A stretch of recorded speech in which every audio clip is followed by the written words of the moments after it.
Chapter 19. The two angels arrived at Sodom in the evening, and Lot was sitting in the gateway of the city.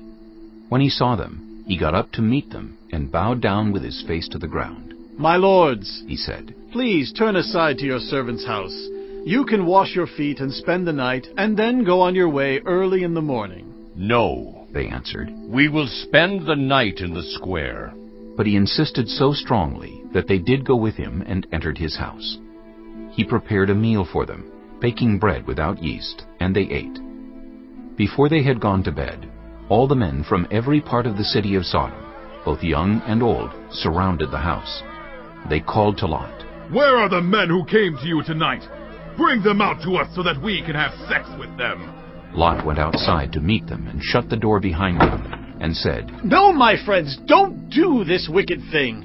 Look, I have 2 daughters who have never slept with a man. Let me bring them out to you, and you can do what you like with them. But don't do anything to these men, for they have come under the protection of my roof." "Get out of our way," they replied. "This fellow came here as a foreigner, and now he wants to play the judge. We'll treat you worse than them." They kept bringing pressure on Lot and moved forward to break down the door. But the men inside reached out and pulled Lot back into the house and shut the door. Then they struck the men who were at the door of the house, young and old, with blindness, so that they could not find the door.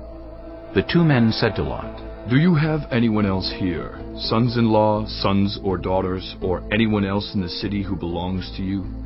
Get them out of here, because we are going to destroy this place. The outcry to the Lord against its people is so great that he has sent us to destroy it." So Lot went out and spoke to his sons-in-law, who were pledged to marry his daughters. He said, "Hurry and get out of this place, because the Lord is about to destroy the city." But his sons-in-law thought he was joking. With the coming of dawn, the angels urged Lot, saying, "Hurry, take your wife and your 2 daughters who were here, or you will be swept away when the city is punished." When he hesitated, the men grasped his hand and the hands of his wife and of his 2 daughters and led them safely out of the city, for the Lord was merciful to them.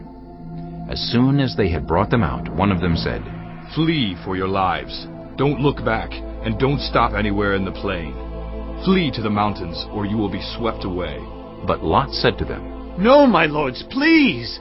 Your servant has found favor in your eyes, and you have shown great kindness to me in sparing my life. But I can't flee to the mountains. This disaster will overtake me, and I'll die. Look, here is a town near enough to run to, and it is small. Let me flee to it. It is very small, isn't it? Then my life will be spared." He said to him, "Very well, I will grant this request too.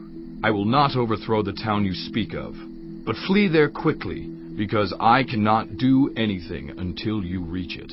That is why the town was called Zoar. By the time Lot reached Zoar, the sun had risen over the land. Then the Lord rained down burning sulfur on Sodom and Gomorrah, from the Lord out of the heavens. Thus he overthrew those cities and the entire plain, destroying all those living in the cities, and also the vegetation in the land. But Lot's wife looked back, and she became a pillar of salt. Early the next morning, Abraham got up and returned to the place where he had stood before the Lord. He looked down toward Sodom and Gomorrah, toward all the land of the plain, and he saw dense smoke rising from the land, like smoke from a furnace.